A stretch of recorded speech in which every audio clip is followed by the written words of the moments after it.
ਦੋਸਤੋ ਮੈਂ ਮੀਆਂ ਆਸਿਫ ਅਲੀ ਤੇ ਮੇਰੇ ਨਾਲ ਇੱਥੇ ਡੇਰਾ ਸਾਹਿਬ ਗੁਰਦੁਆਰੇ ਦੇ ਵਿੱਚ ਇੱਕ ਸਿੱਖ ਸੰਗਤ ਮੌਜੂਦ ਹੈ। ਇਹਨਾਂ ਕੋਲੋਂ ਜਾਣਦੇ ਆ ਕਿੱਥੋਂ ਆਏ, ਕੀ ਨਾਮ ਤੁਹਾਡਾ? ਹਰਜੀਤ ਕੌਰ, ਕਿੱਥੋਂ ਆਏ ਹੋ ਤੁਸੀਂ? ਜੰਮੂ ਚੋਂ। ਅੱਛਾ, ਜੰਮੂ ਤੋਂ। ਤੁਹਾਡਾ ਕੀ ਨਾਮ ਜੀ? ਗੁਰਮੀਤ ਕੌਰ। ਤੇ ਤੁਹਾਡਾ ਕੀ ਨਾਮ? ਅਵਲੀਨ ਕੌਰ। ਤੇ ਤੁਹਾਡਾ? ਹਰਜੀਤ ਕੌਰ। ਤੇ ਸਾਰੇ ਤੁਸੀਂ ਜੰਮੂ ਤੋਂ? ਹਾਂਜੀ ਤੇ ਪਹਿਲੀ ਵਾਰੀ ਆਏ ਹੋ? ਹਾਂਜੀ, ਫਸਟ ਟਾਈਮ ਹੈ ਤੁਹਾਡਾ। ਅੱਛਾ, ਤੇ ਕਿੰਨੇ ਜਣੇ ਆਏ ਹੋ? ਅਸੀਂ 18 ਹੈ ਅਸੀਂ। ਨਹੀਂ, ਫੈਮਿਲੀ ਜਿਹੜੀ ਤੁਹਾਡੀ? ਹਾਂ 18 ਬੰਦੇ ਆਏ ਅਸੀਂ ਸਾਰੇ ਫੈਮਿਲੀ ਦੇ। ਅੱਛਾ, ਇੱਕ ਜਗ੍ਹਾ ਚ। ਚਲੋ। ਤੇ कैसा लगे थे आके? बहुत अच्छा लगा। इधर दी फोर्ट्स, इधर दे लोग सब अच्छे लगे सानू। और जियां लगदा ही नहीं ऐसी किधर और कंट्री विच आए हैं, इयां लगदा सी अपनी कंट्री विच आ, बिल्कुल सेफ।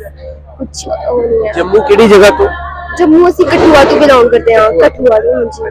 ਤੇ ਇੱਥੇ ਪੰਜਾਬੀ ਦਾ ਕਿਹੜਾ ਲਹਿਜਾ ਬੋਲਦੇ, ਡਾਇਲੈਕਟ ਕਿਹੜਾ ਬੋਲਦੇ, ਕਿਹੜੀ ਬੋਲੀ?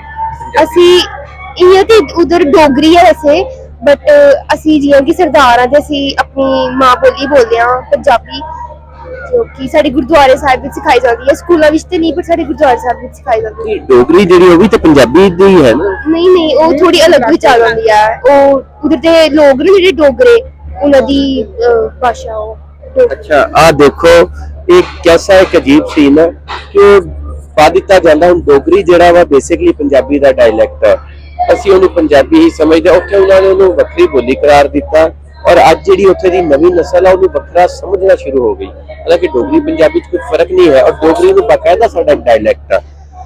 ਅੱਛਾ, ਤੇ ਉੱਥੇ ਜਿਹੜੀ ਪੜ੍ਹਾਈ ਜਾਂਦੀ ਹੈ ਸਕੂਲਾਂ 'ਚ, ਉਹ ਕਿਹੜੀ ਜ਼ੁਬਾਨ ਹੈ? ਸਕੂਲਾਂ ਵਿੱਚ ਤੇ ਇੰਗਲਿਸ਼ ਹੀ ਚੱਲਦੀ ਹੈ, ਬਟ ਸਾਡੇ ਸਕੂਲ ਵੀ ਸਾਨੂੰ ਮਤਲਬ ਕਿ 1st to 8th ਉਰਦੂ ਵੀ ਸੀ। ਜਿਵੇਂ ਕਿ ਜੰਮੂ ਐਂਡ ਕਸ਼ਮੀਰ ਵਿੱਚ ਉਹ ਇੱਕ ਸਬਜੈਕਟ ਹੈ ਉਰਦੂ, ਔਰ ਉਹਨਾਂ ਸਾਨੂੰ ਉਰਦੂ ਵੀ ਪੜ੍ਹਾਈ ਜਾਂਦੀ ਸੀ। ਗੁਰਦੁਆਰੇ ਸਾਹਿਬ ਵਿੱਚ ਆਪਣੇ ਮਤਲਬ ਪਿੰਡ ਦੇ ਗੁਰਦੁਆਰੇ ਸਾਹਿਬ ਵਿੱਚ ਸਾਨੂੰ ਪੰਜਾਬੀ ਵੀ ਪੜ੍ਹਾਈ ਜਾਂਦੀ ਹੈ। ਅੱਛਾ, ਉਰਦੂ ਜਿਹੜੀ ਆ ਉਹ ਵੀ ਪੜ੍ਹਾਈ ਜਾਂਦੀ ਹੈ ਹਾਂਜੀ, ਐਜ਼ ਅ ਸਬਜੈਕਟ ਜਾਂ as as a optional subject 1st to 8th classes ਵਿੱਚ, ਕਿਉਂਕਿ ਜੰਮੂ ਐਂਡ ਕਸ਼ਮੀਰ ਦੀ ਆਈ ਥਿੰਕ ਹੈ ਕੁਝ ਉਰਦੂ ਐਜ਼ ਆਫੀਸ਼ੀਅਲ ਲੈਂਗੁਏਜ ਕੁਝ ਹੈ। ਅੱਛਾ, ਆਫੀਸ਼ੀਅਲ ਲੈਂਗੁਏਜ ਉਰਦੂ ਹੈ। ਉਰਦੂ ਹੈ। ਇਸ ਕਰਕੇ ਚਲੋ, ਇਹ ਤਾਂ ਖੈਰ ਗੱਲ ਹੋਰ ਪਾਸੇ ਚਲੀ ਗਈ। ਤੁਸੀਂ ਇਹ ਦੱਸੋ ਕਿਹਦਾ ਲੱਗਿਆ ਤੁਹਾਨੂੰ ਪਾਕਿਸਤਾਨ? ਬੜਾ ਹੀ ਚੰਗਾ ਲੱਗਿਆ ਸਾਨੂੰ। ਕੋਈ ਫਰਕ ਨਹੀਂ ਹੈ। ਉਸ ਤਰ੍ਹਾਂ ਕਿ ਲੱਗਦਾ ਜੀ ਅਸੀਂ ਆਪਣੇ ਇੱਥੇ ਆਏ ਹੋਏ ਆ, ਜੰਮੂ ਆਏ ਹੋਏ ਆ। ਤੇ ਇੱਥੇ ਆਉਣ ਤੋਂ ਪਹਿਲੇ ਕੀ ਸੋਚਿਆ ਸੀ ਕਿਹਦਾ ਹੋਣਾ ਪਾਕਿਸਤਾਨ? ਅਸੀਂ ਵੈਸੇ ਤੇ ਅਸੀਂ ਫਸਟ ਟਾਈਮ ਆਏ ਹਾਂ। ਅਸੀਂ ਸੋਚਿਆ ਨਹੀਂ ਸੀ ਕਿ ਇੰਨਾ ਅੱਛਾ ਹੋਏਗਾ, ਮਤਲਬ ਕਿ ਇਹ ਲੱਗਦਾ ਤੇ ਹੈ ਕਿ ਦੂਸਰੀ ਕੰਟਰੀ ਵੀ ਜਾ ਰਹੇ ਹਾਂ, ਕੁਝ ਅਲੱਗ ਹੋਏਗਾ, ਪਰ ਵੈਸਾ ਹੀ ਹੈ, ਸੇਮ ਵੈਸੇ ਹੀ। ਨਹੀਂ ਤੇ ਲੋਕ ਡਰਾਉਂਦੇ ਨੇ ਸੀ ਯਾਰ ਤੇ ਉੱਥੇ ਪਹਿਲੇ ਕਿ ਨਾ ਜਾਈਓ, ਹਾਲਾਤ ਉੱਥੇ ਠੀਕ ਨਹੀਂ, ਇਹ ਹੋ ਗਿਆ ਬੋਲਦੇ ਸਨ ਕਈ ਦੇ। ਅਸੀਂ ਨਹੀਂ, ਅਸੀਂ ਆਦੇ ਸਨ ਇੱਕ ਵਾਰੀ ਆਪਣੀ ਅੱਖਾਂ ਨਾਲ ਦੇਖਾਂਗੇ, ਜਾਵਾਂਗੇ ਆਪਣੇ। ਹਾਂਜੀ, ਤੇ ਇੱਥੇ ਆ ਕੇ ਤੁਹਾਨੂੰ ਸਾਰੀ ਸੂਰਤ-ਹਾਲ ਜਿਹੜੀ ਸੀ ਇੱਕਦਮ ਬਦਲ ਗਈ। ਜੀ। ਅੱਛਾ, ਤੁਸੀਂ ਕਿਹੜੀ ਤੁਹਾਡਾ ਟ੍ਰਾਈਬ ਨਾਲ ਲੱਗਾ, ਕਿਹੜੀ ਫੈਮਿਲੀ? ਜੱਟ? ਨਹੀਂ, ਅਸੀਂ ਸਰਦਾਰ ਹਾਂ ਤੇ ਨਾਲੇ ਸਾਡੀ ਉਹ ਹੈ ਮੁਸ਼ਫਰਾਬਾਦੀ ਸਰਦਾਰ। ਹਾਂਜੀ।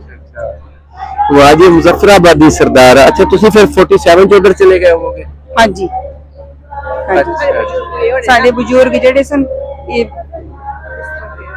ਜਦੋਂ ਪਾਕਿਸਤਾਨ ਹਾਂਜੀ ਹਾਂਜੀ ਹਾਂਜੀ ਹਾਂਜੀ ਹਾਂਜੀ।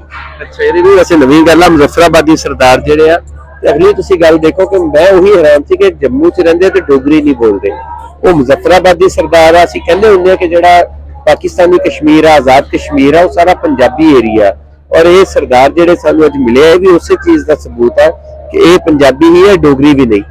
ਤੇ ਚਲੋ, ਬੜਾ ਚੰਗਾ ਲੱਗਿਆ ਤੁਹਾਡੇ ਨਾਲ ਗੱਲਬਾਤ ਕਰਕੇ। ਤੇ ਮੁੜ ਕੇ ਕਦੋਂ ਆਓਗੇ?